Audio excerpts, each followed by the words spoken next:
Hello everybody, it's Nancy News here, and today we've got some breaking news coming from Bolivia. So, if you didn't know, the previous night, an attempted coup actually happened in Bolivia. So, this is the country Bolivia. I'll just highlight it really quickly for you. So, pretty big country in South America. So, the previous night there was an attempted coup. So, the general by the name of Zunge, I think that's how you say his name, I'm not really good. So apparently this man led a coup on the presidential buildings of Bolivia. So if you can actually see here, we can see like the armored personal vehicles, and behind it looks to be the presidential palace where the president will be kept. So the news that came out from that said the president was actually detained, but it turns out the general who led the coup was detained. So this was a very short-lived coup. What happened? So very interesting news. And the general who started the coup has been captured and will be facing trial on the accusation of terrorism. So very interesting. The next news is coming from Belgium.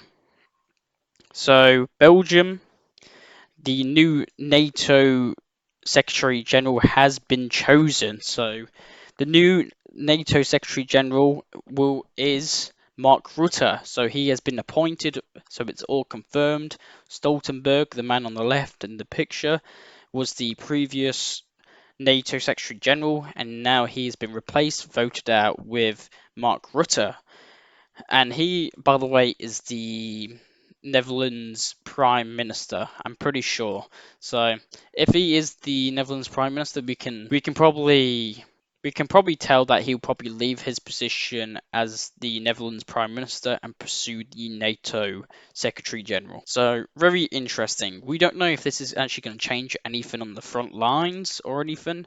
He might just continue Stoltenberg's work and just still helping Ukraine, like keeping supporting the huge support in Ukraine and giving them weapons and stuff, and continue, ruling out Russia from Europe. So very interesting. And I just want to focus your eyes on something that I said on my previous video yesterday. So, yesterday, the Pentagon chief Austin, in a conversation with Belousov, so this was a reporter who asked the Pentagon chief Austin, and he asked him a question, and he said that in the conversation with Belousov, he emphasized the importance of maintaining communications between the US and the Russian military.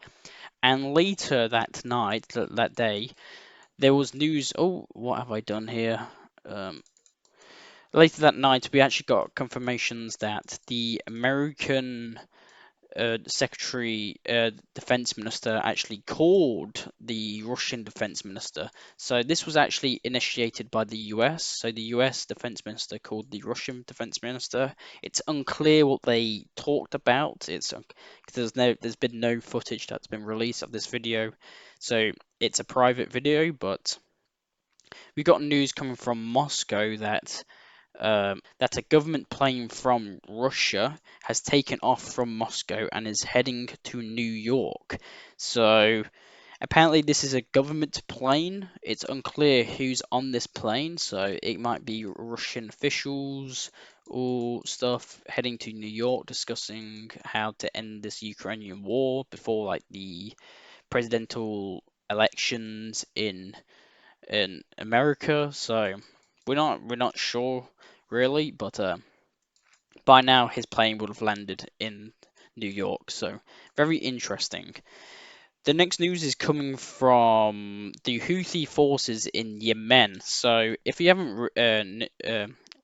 didn't follow the news, that the Houthi forces have been striking shipments, civilian trade shipments in the Gulf of Aden and the Red Sea. So this has actually happened today. But the interesting part of this is that the Houthis forces have released footage of their new hypersonic ballistic missile, HETM-2.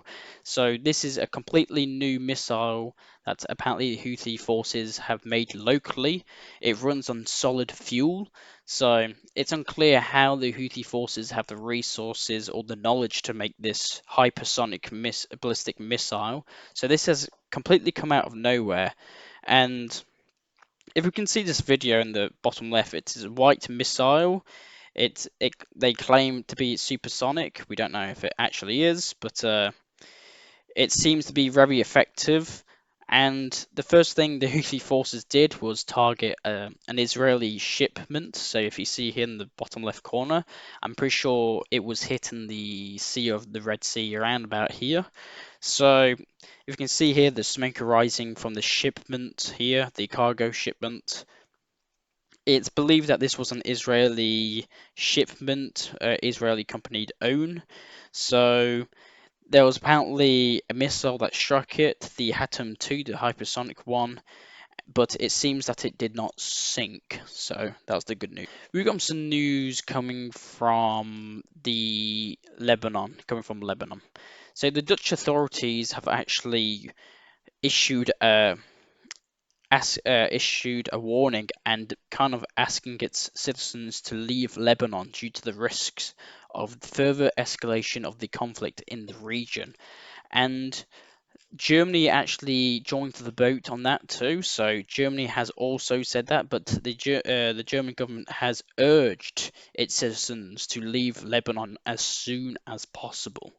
So we don't know if this is that these countries know something, that a war is about to break out or something. We don't know, but this actually kind of goes in hand what happened today. Netanyahu, the Israeli president, visited its troops on the northern border between Hezbollah and Israel. So if you can see here, he's making like a speech to his soldiers. It's said that within the video, obviously he speaks Hebrew, um, but there was translations that happened into English, and he said that Israel would achieve victory here. So here, so he didn't state that he didn't state that Israel will achieve his victory over Hezbollah. He just said here. So these troops are from the northern district here. So apparently Netanyahu said they will achieve victory here. So he's kind of hinting that they will be a war or a conflict or like a special military operation into like Lebanon to terrorist eyes. I don't know what the word is it for it is, but something like that. So I'll keep you updated on that. All right, we're gonna move to Kenya. So Kenya, the African country here. So there's been reports of the protests that's been happening in Kenya. There's actually riots. So riots have been happening in Kenya. So this was due to the fact that the Kenyan government has increased the tax. So they've increased tax on the population of the whole of Kenya. As a result of this, the people have taken onto the streets and actually burned down the administrative building of Kenya in the capital. They've burned down a lot of stuff.